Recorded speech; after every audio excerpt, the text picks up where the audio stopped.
Assalamualaikum warahmatullahi wabarakatuh.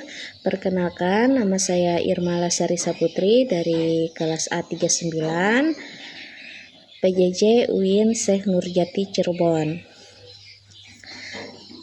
Di sini saya melaksanakan tugas dari Sosiologi Pendidikan, yaitu mengangkat tema tentang fenomena baru, pesantren dan kewirausahaan digital.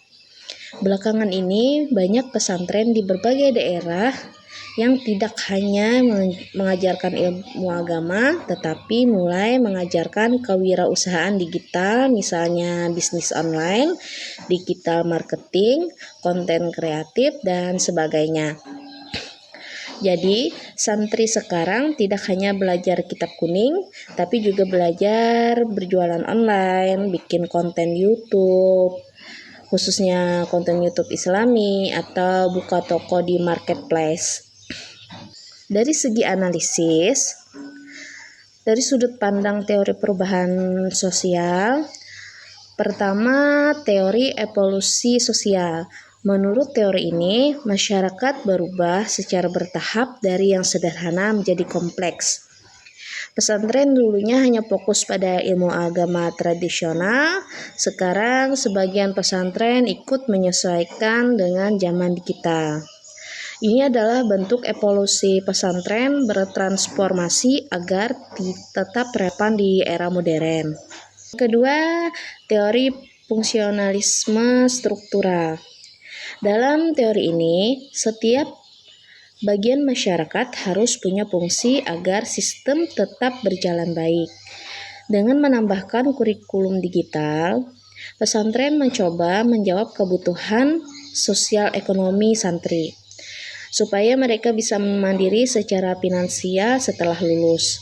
Ini berarti pesantren berfungsi tidak hanya sebagai lembaga keagamaan, tetapi juga sebagai pemberdayaan ekonomi. Yang ketiga, teori konflik.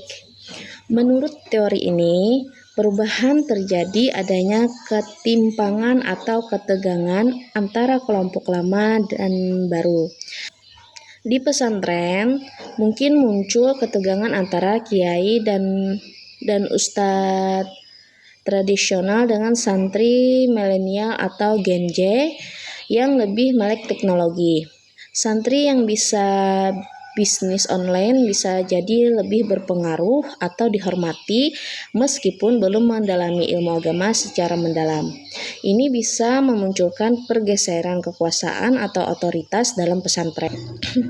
Implikasi terhadap struktur otoritas keilmuan Islam di pesantren. Pertama, pergeseran otoritas. Dulu, otoritas utama adalah kiai yang menguasai kitab klasik. Sekarang santri yang ahli teknologi atau bisnis digital juga mulai punya otoritas baru, terutama dalam hal praktis dan ekonomi. Dan yang kedua, tantangan bagi kiai tradisional. Kiai atau pengajar yang tidak paham dunia digital bisa mulai kehilangan relevansi di mata santri baru. Mereka mungkin perlu beradaptasi agar tetap menjadi panutan, misalnya ikut belajar teknologi atau bekerja sama dengan tim digital. Yang ketiga, pembentukan identitas baru santri. Santri masa kini tidak hanya dikenal sebagai ahli agama, tetapi juga bisa sebagai wirausaha digital yang islami.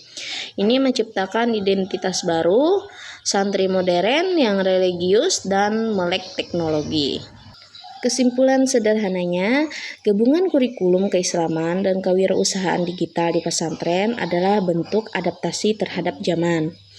Perubahan ini bisa membawa manfaat besar, tetapi juga bisa berpotensi menggeser struktur otoritas lama.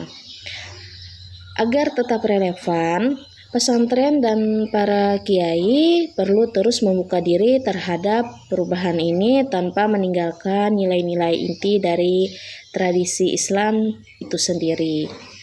Demikian dari saya. Salah dan kurangnya mohon dimaklumi. Wassalamualaikum warahmatullahi wabarakatuh.